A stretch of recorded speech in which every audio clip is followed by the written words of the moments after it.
जरा ध्यान दीजिएगा, डायरेक्ट मीन मेथड का मैंने एक फॉर्मूला बताया था। क्या था भाई डायरेक्ट मीन मेथड का? उसमें था sigma F I x I over sigma F I.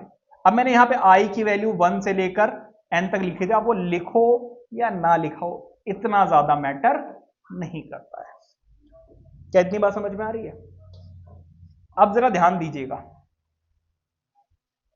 ये आपको क्या देगा? मीन। अब जरा इस सिचुएशन को समझिए कि एफ आई और एक्स आई को मल्टीप्लाई कीजिए। क्या कीजिए आप? मल्टीप्लाई कीजिए। मल्टीप्लाई करने के बाद उन सभी का सम कर दीजिए, और जितनी भी यहां पर फ्रीक्वेंसी दी हुई है उन सभी का सम कर दीजिए, और उन दोनों को आप डिवाइड कर लो। ठीक है, आप इस टेबल को ऐसे बनाओगे, क्योंकि आपको ये टेबल बनानी पड़ेगी अपनी बुक में, तो आप ऐसे बना लेना उसको। मैं समझा दे रहा हूं। यहां पर आपको मार्क्स ऑब्टेन लिखने पड़ेंगे, मार्क्स ऑब्टेन। यहां पर आपको लिखना पड़ेगा नंबर ऑफ स्टूडेंट्स, मतलब फ्रीक्वेंसी। यहां पर आपको लिखना होगा एफ आई एक्स आई। ऐसी आपको एक टेबल बनानी है। लेकिन मैं अगर ये करूंगा तो बहुत टाइम लग जाएगा, बार बार मुझे लिखना पड़ेगा, तो मैं इस टेबल को ना बनाकर इसी से काम चला रहा हूं। कैसे? What happened? 2 बार कैसे आ गया? अच्छा हाँ ठीक है, पहले क्वेश्चन पढ़ना है। क्वेश्चन पढ़ दो पहले आप लोग, फिर इसको हम हटा देंगे।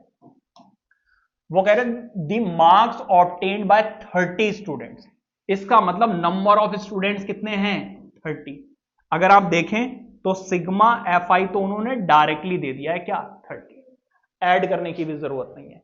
ठीक है, इसके बाद of class 10th of a certain school in a mathematics paper consisting of 100 marks.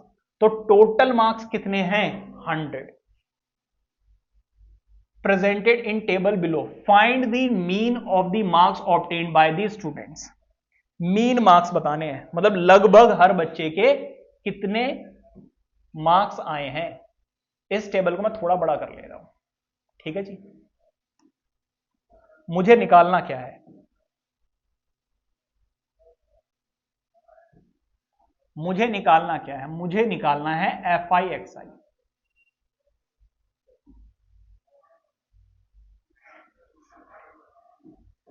भाई शोर मत करो, कौन है?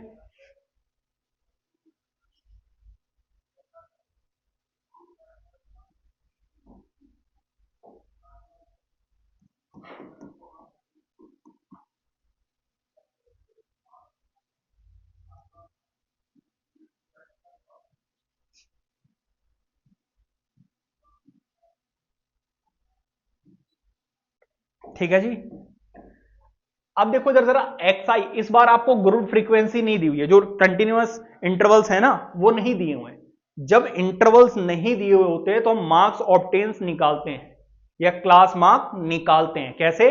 Lower limit plus upper limit divided by 2। लेकिन वहां यहां पर कंटिन्यूअस इंटरवल्स दिए हुए नहीं, इंटरवल्स आपको गिवन ही नहीं है।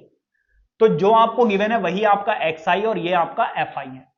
मुझे फॉर्मूले में जरूरत पड़ने वाली है सिग्मा एफ आई की, जो कि यहां पर ऑलरेडी गिवन है, विच इज 30। दूसरा, आप टेबल बताई दी मैंने आपको कैसे बनानी है। यहां पर जरा देखो, एफ आई और एक्स आई मल्टीप्लाई करना है दोनों को, एफ आई एक्स आई। क्यों? क्योंकि जो मीन है ना, मीन वो कैसे मिलेगा? सिग्मा एफ आई और एक्स आई दोनों को मल्टीप्लाई करके जितने भी एफ आई एक्स आई आएंगे उन सभी को मुझे ऐड करना पड़ेगा, और उसको डिवाइड करना है किससे? सिग्मा एफ आई से। इतनी बात समझ में आ गई? इसको और इसको मल्टीप्लाई करोगे तो 10 आएगा, इसको और इसको मल्टीप्लाई करोगे तो 20, इसको और इसको करोगे तो 18 108, इसको इसको करोगे तो 160, इसको इससे करोगे तो 150, इसको इससे करोगे तो 112, इसको इससे करोगे तो, इसको इससे करोगे तो,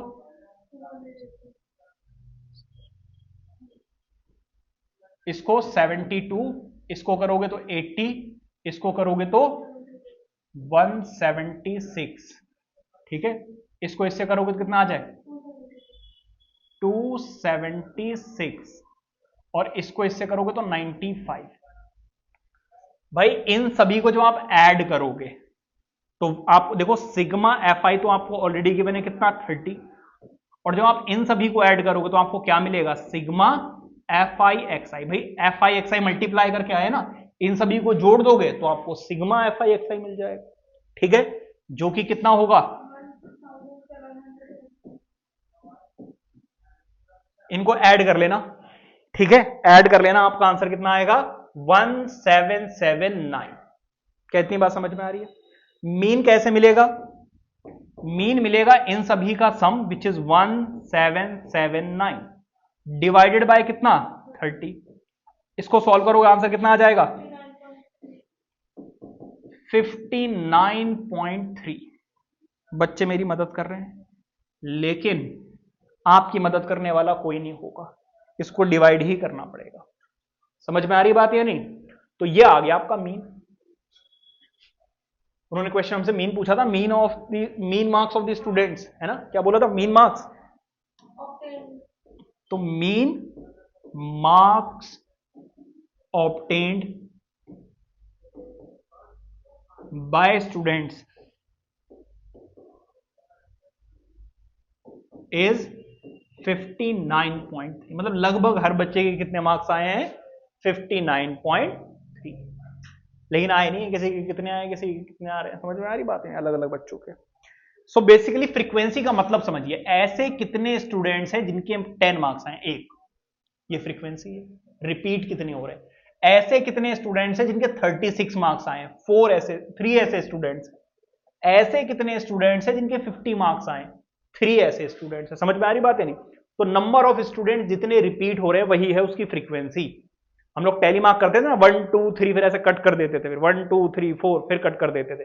वो जो टैली मार्क था वही क्या थी, फ्रीक्वेंसी। कितनी बार रिपीट हो रहा है, 7 आ रहा है 3 टाइम्स, 1 2 3, 6 आ रहा है 9 टाइम्स, तो 1 2 3 4 कट, 1 2 3 4, तो 9 टाइम्स लिख देते, वही आपकी क्या है, फ्रीक्वेंसी। समझ में आ रही बात या नहीं? ये वाला क्वेश्चन समझ में आया? नोट कीजिए।